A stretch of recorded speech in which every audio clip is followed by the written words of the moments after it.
Middle education के एक धमाकेदार वीडियो में आपका स्वागत है। लीजिए स्टूडेंट्स, अब आपके सामने मैं short answer type questions first flight के पोएट्री सेक्शन से क्वेश्चन लेकर के आ चुका हूं। ऑलरेडी पोर्स सेक्शन के मैंने 16 क्वेश्चन को कवर किया है, जिसमें से 8 प्रश्न आपके एग्जाम में आने हैं और उन 16 प्रश्न को अगर प्रिपेयर करते हैं तो डेफिनेटली आपका एग्जाम बहुत ही अच्छा जाएगा। अब देखिए, जो फर्स्ट फ्लाइट का वाला पोएट्री सेक्शन है, यहां से टोटल आपके परीक्षा में 4 प्रश्न देखने को मिलेगा और 4 में से कोई 2 या 3 प्रश्न को आपको अटेंड करना है। तो 4 प्रश्न देखने को मिलेगा, तो आपके सामने मैं 7 से 8 प्रश्न लेकर के आया हूं। अगर आप इन्हें अच्छे से प्रिपेयर कर लेते हैं तो डेफिनेटली आपको जो 2 से 3 क्वेश्चन अटेम्प्ट करने हैं वो इसमें से फंस जाएंगे और आपका एग्जाम बहुत ही अच्छा जाएगा। ये वे सभी क्वेश्चन हैं जो प्रीवियस ईयर में हर साल पूछता है और एमपी बोर्ड का पसंदीदा क्वेश्चन है, जिसे बार बार रिपीट किया जाता है। स्टूडेंट, मेरा कोशिश यही रहेगा कि इंग्लिश में मैं क्वेश्चंस को पढूं, उसका हिंदी में अर्थ बताऊं ताकि तुमको समझ आए कि क्वेश्चन क्या कह रहा है, और इसके बाद मैं आपके सामने इसका जो उत्तर है वो हिंदी में सुनाऊं ताकि तुम्हारे दिमाग में बैठ जाए कि इसका हिंदी में उत्तर क्या होगा और आप आसानी से उसे इंग्लिश में लिख पाएं। देखिए, इंग्लिश में आंसर लिख करके नहीं लाया हूं, इसका सिंपल सा रीजन ये है कि आप सबके पास आंसर अवेलेबल होगा ही होगा। देखो, हमारा प्रश्न क्रमांक 1 कह रहा है what is dust of snow. ठीक है, ये प्रश्न पूछा गया है। मतलब स्नो मतलब बर्फ का डस्ट मतलब तो धूल होता है और स्नो मतलब बर्फ होता है। तो बर्फ की धूल क्या होती है, ये आगे ये कहता है इतना। आगे लिखा है व्हाट डज द पोएट से हैज चेंज्ड हिज मूड। मतलब किस बात ने कवि का मन बदल दिया। देखो, इसमें कई सारे क्वेश्चन मिक्स्ड है। पहला number, what is dust of snow, मतलब बर्फ की धूल क्या होती है। सेकंड नंबर कह रहा है व्हाट डज द पोएट से हैज चेंज हिज मूड, मतलब किस बात ने कवि का मन बदला। और आगे लिखा है how has the poets mood change, मतलब कवि का मन कैसे बदला। ठीक इस प्रकार से यहाँ पर 3 प्रश्न को जोड़ करके एक प्रश्न बनाया गया है। एंड आपके एग्जाम में केवल इतना भी देखने को मिल सकता है, what is dust of snow, या फिर इतना भी या फिर इतना भी। इस चीज को ध्यान रखिएगा। तो इसका आंसर कैसे लिखेंगे जरा समझना। सबसे पहले जो कह रहा है कि धूल का अर्थ क्या होता है, तो आप लिखेंगे बर्फ की धूल का मतलब होता है कि बर्फ की बारीक कण या बर्फ का छोटा छोटा गुच्छा, है ना। अरे सबसे अच्छा तुम देखे होगे यार, जब तुम्हारे घर में फ्रीजर होगा तो फ्रीजर ओपन करना फ्रिज को, और फ्रिज के नीचे जो बर्फ जमा होता है उसको ऐसे तुम खींचना। हाँ, जहां फ्रिज में बर्फ जमता है उसके नीचे वाले प्लेट को तुम ऐसे खींचना, तो तुम्हारे हाथ में बर्फ का छोटे छोटे टुकड़े आएंगे, मतलब स्नो आ जाएगा वहां पर। ठीक, तो इसका मतलब क्या होता है कि बर्फ की बारीक या फिर छोटे छोटे टुकड़े। आगे जो हमारा सेकंड कहता है, इसका आंसर लिखेंगे कि बर्फ की अचानक बौछार से कवि का मन मिजाज बदल गया। ठीक, अचानक बौछार होने लगा बर्फ का, मतलब बर्फ का गोला पड़ने लगा, तो कवि का जो मन था वो मिजाज बदल गया। कवि पहले उदास था लेकिन अब खुशी महसूस करने लगा, चलो भैया बारिश हो गई। और तीसरा जो प्रश्न पूछा है उसका आंसर लिखेंगे कि उसके अंदर स्फूर्ति आ गई और वह पूरा दिन अच्छे से गुजारना चाहता था कि यार वाह, बर्फ हो गई, बारिश हो गई, तो हम पूरा दिन अच्छे से गुजारेंगे। ये प्रश्न तुम्हारे एग्जाम में देखने को मिला है।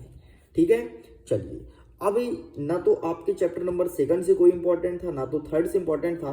अब इंपॉर्टेंट था आपके चैप्टर नंबर 5 से, एंड चैप्टर नंबर 5 के क्वेश्चंस अब हम तुम्हारे सामने रखेंगे।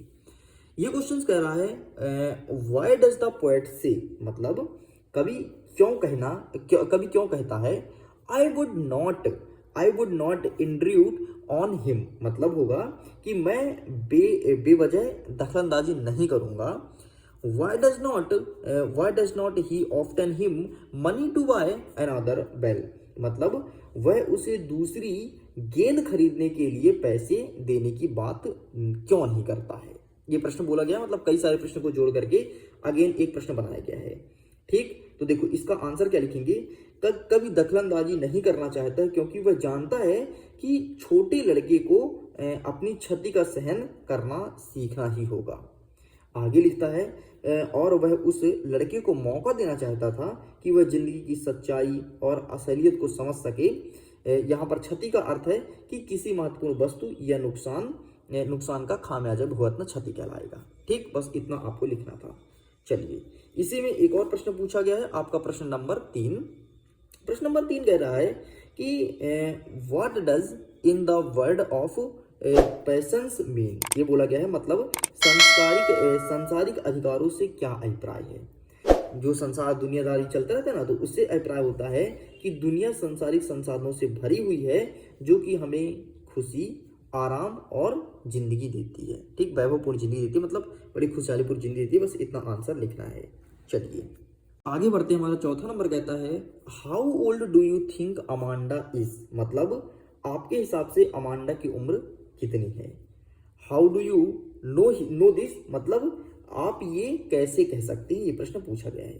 तो मतलब एग्जाम में जितना पूछा गया कि अमांडा की एज कितनी है, तो हमारे उम्र अमांडा की उम्र लगभग 10 से 12 साल होगी। इंग्लिश में क्या लिखेंगे, अमांडा कुड बी 10 से 12 ईयर ओल्ड। बस इतना लिखिए, कंप्लीट करना, बाकी पीछे का नहीं पूछेगा, स्किप कर सकते हो।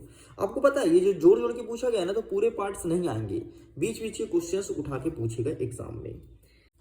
नेक्स्ट हमारा पांचवा नंबर कह रहा है what could Amanda do if she were a mermaid, मतलब कि अगर जो अमांडा जो थी वो जल परी होती तो क्या कर सकती थी।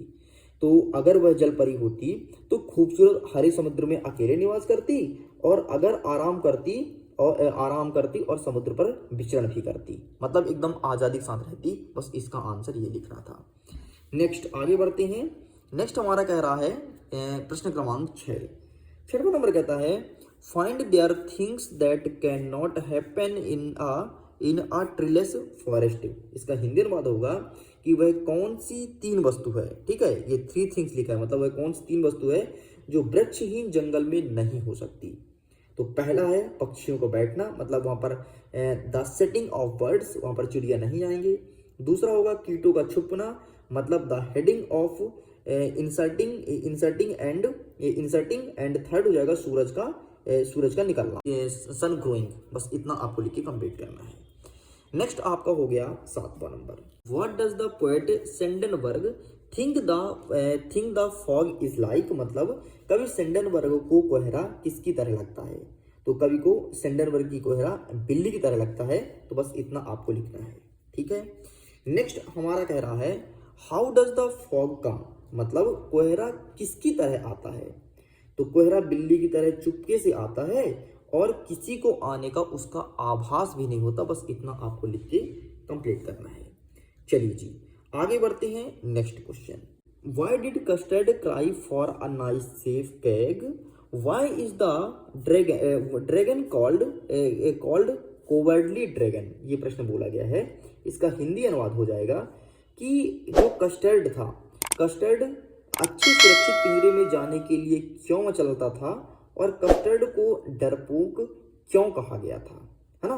तो सिंपल से इसका आंसर लिखना है कि कस्टर्ड अच्छे सुरक्षित पिंजरे में जाने के लिए इसलिए मचलता था क्योंकि वह डरपोक था और अपने आसपास के लोगों से डरता था। बस इतना आपको लिख के कंप्लीट करना है। तो इस प्रकार से आपके इस सेक्शन से, जो पोएट्री वाला सेक्शन है, वहां से 9 प्रश्न आपके सामने प्रेजेंट कर दिया हूं। अभी इसे अच्छे से प्रिपेयर करिए, फिर और भी जो क्वेश्चंस बन सकते हैं वो भी तुम्हारे सामने प्रेजेंट कर दूंगा। ओके स्टूडेंट्स, तो वीडियो पसंद आए तो वीडियो को लाइक कीजिए, अपने दोस्तों के साथ शेयर कीजिए, पीडीएफ को डाउनलोड कीजिए, लिंक डिस्क्रिप्शन बॉक्स में दिया गया है। अब क्या चाहिए आपको, कंटेंट कमेंट सेक्शन में लिख कर बताएं, और वीडियो कैसा लगे ये जरूर लिखिएगा। ओके, जल्दी मिलते हैं हम नेक्स्ट पार्ट की वीडियो में, जिसमें आपके आगे की क्वेश्चंस को कवर करूंगा। जो फुटप्रिंट्स विदाउट फिट वाला सेक्शन है, वहां से कौन कौन से क्वेश्चंस पूछे होंगे इसको भी मैं जल्द ही कवर कर दूंगा।